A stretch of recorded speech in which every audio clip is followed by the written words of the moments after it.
You're just joining us. During the Christopher Dorner manhunt, the police shot up these two women who were delivering newspapers out of a pickup truck. They were injured. They destroyed the vehicle, and the police department, in its infinite kindness, bought them a new car.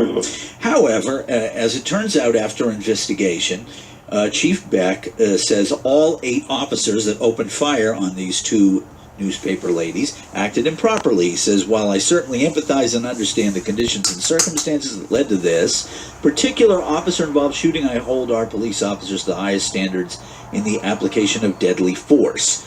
Brian, you're a former police officer. What does that mean in plain English? Well, in plain English, and I'll put it to you in LAPD officer terms. Jargon. There's a creed, an unwritten creed, and that is, it's better to be judged by 12 than to be carried by 6.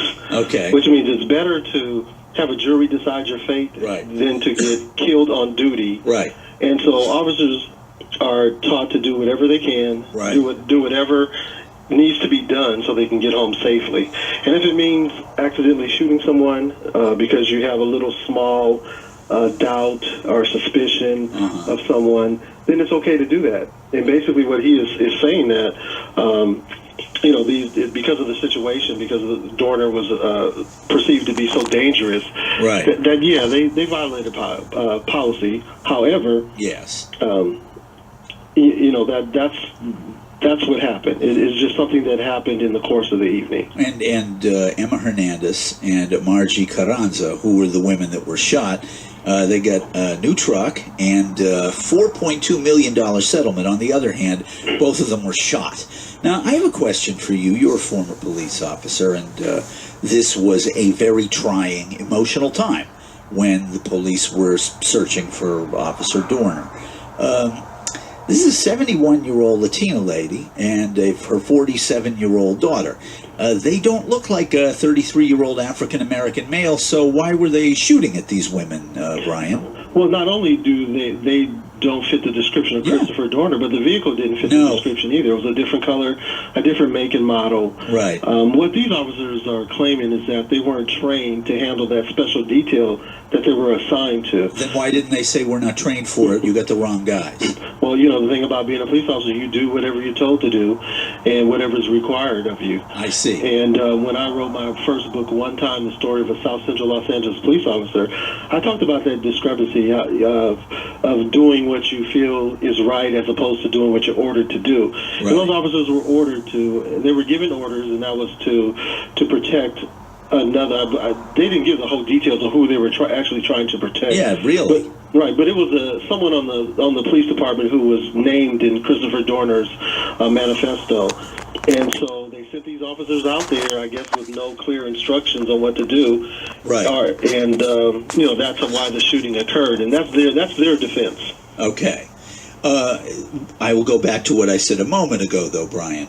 These are there's an older Latina and her middle-aged daughter in a car that is the wrong make and the wrong color, and the cops fired at him 100 times. Now, you understand police protocol far more than I do, me being a mere civilian and all that stuff, but as somebody who occasionally plays musical gigs, this analogy would be if I was hired to play all Christian hip-hop on my acoustic guitar that I normally play Buck Owens songs on.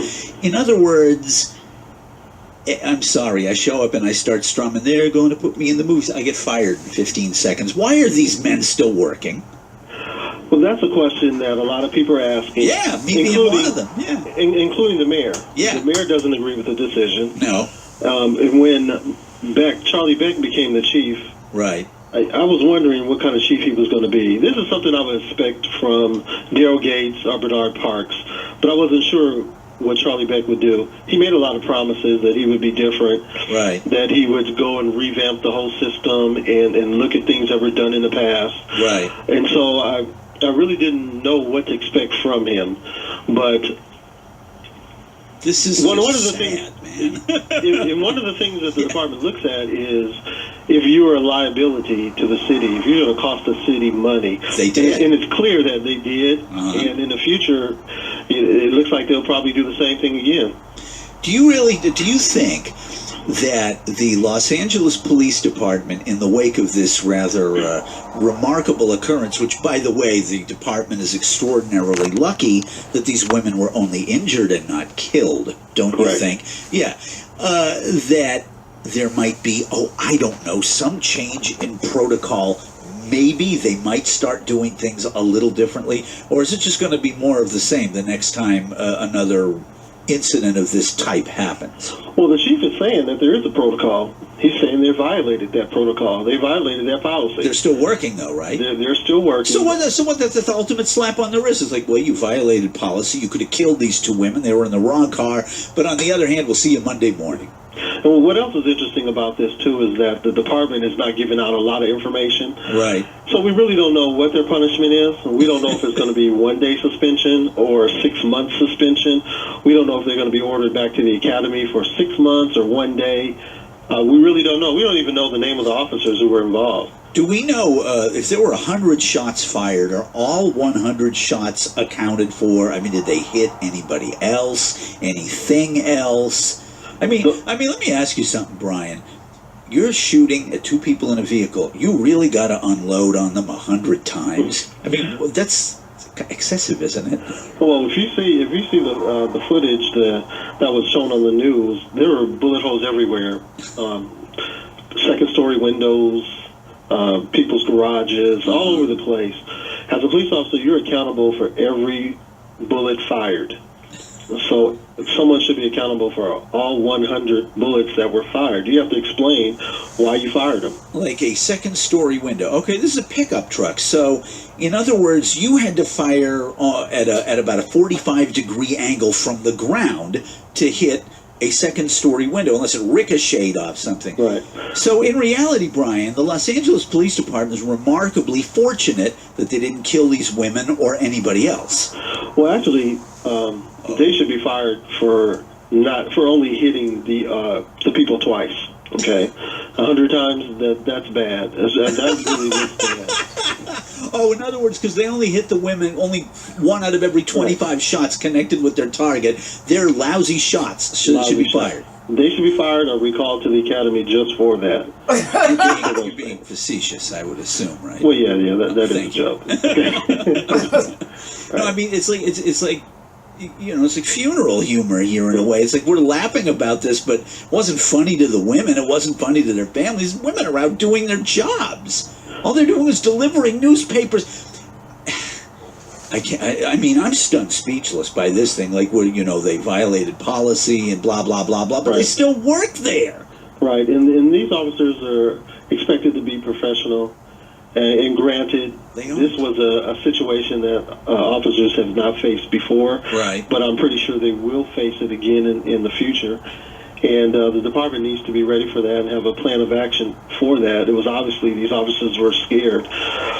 During that time, I went into the Southwest Police Station to the ATM to get some cash out of the ATM. Right. And for the first time ever, the doors were closed, and they didn't let anyone inside. And I had never seen that even during the riots. I was a police officer during the riots in '92, and the station doors were never locked. And it was just amazing to see that this one guy caused so much fear among police officers. Okay, but it's one guy. Okay, now, I'm not a police officer, you were. We're in Torrance. Torrance is relatively well lit and has wide streets. I've been there, okay? Now, a pickup truck is driving down the street and they're throwing newspapers out, and there are two women in it, okay? Once again, I go back to the same thing, Brian, which is there are two women in the wrong car. You just unloaded an arsenal on them. I can't believe this is unbelievable to me. This is remarkable to me. Well, the interesting thing about this is I wrote about this in my book one time, and that is it's happened to me as a patrol officer. Not to me, but I've been at scenes where officers have mistakenly shot at people, and it's very interesting. People really don't know. People know how many how many times officers kill civilians, Right. but they don't know how many times they shoot and miss. Oh, wow, that's really, certainly more reassuring. I feel better now already. It's really amazing if they release that information on how many officer-involved shootings took place where no one got hurt or hit. But officers, it's almost common. Officers shoot at people pretty frequently and miss. Yeah, but why are they shooting at them at all? Well, it's very difficult. It's very difficult. Have you ever been in a gunfight? Well, this was not. First of all, this was no gunfight. These were like two old ladies delivering newspapers. Right. This was not a gun battle. No, it was not a gun battle. Not a gun battle. No. But I guess just the fear of being in one is very difficult, and I guess officers just. I would just say those guys. I really don't know because it was 8 of them. If it was 1, I could make an assumption. 2, but 8 guys fired. So. I mean, who can really say? I don't know. I would like to give a good explanation, but I really can't. Brian, can you hang on through the break, please, and then we'll let you go at 7:30. Thanks, Brian. Okay. This is Brian Bentley. He's a former Los Angeles police officer. He's talking about the press conference that was given to explain the disposition of the 8 LAPD officers that fired on those 2 women delivering newspapers, shot at them 100 times. They got a new truck out of the deal and $4.2 million taxpayer dollars. A remarkable situation, isn't it? Can I have a little tone? Thank you, sir. Appreciate it. Brian will be back to wrap this up, and Johnny and Tim will be in at 7:30. This is The Patriot, AM 1150, Southern California Live with Wendell at 7:20. Smiling faces, shining traces of the evil that lurks within. Patriot AM 1150, KEIV AM. It is 7:26 in Los Angeles, California, the world's greatest city. I am Johnny Wendell, joined by Brian Bentley, author and former police officer. We are discussing the remarkable disposition of the 8 LAPD officers who emptied 100 rounds, trying to hit and only hitting 4 times, 2 women delivering newspapers in the Dorner case. Brian, when people find out that you are a former police officer and they read or hear stories like this and they come to you, what are the questions that they tend to ask most? Mostly they asked is, in this particular case, a number of people, just like yourself, have asked me, how could officers do that who are trained, who've gone through the academy, who've gone through situation simulators in the academy, who go through training every month, have to qualify in shooting, who have training in their roll calls every day. How could they do something like this? How could they panic? And those are questions that I'm being asked right now all the time. Right. And from the things that I've written in my book, I always talk about how stressful it is when you come across someone and you think they may be armed. Right. And then I also write about the times when I have come across people who have been armed with assault weapons. I worked in South Central LA for 8 straight years. Right. And I came across a lot of people who were armed and people who had intent to shoot the police. Right. And so, I am, even though if you read my book one time, sometimes it doesn't sound like I'm pro-police, but I am pro-police. Okay. But I believe that things should be done the right way. And so I would like to make an excuse for these officers and come up with something that sounds, correct in what they did, but it's very hard to do. No, because their intended target looked nothing like these 2 women. They weren't driving the same kind of car.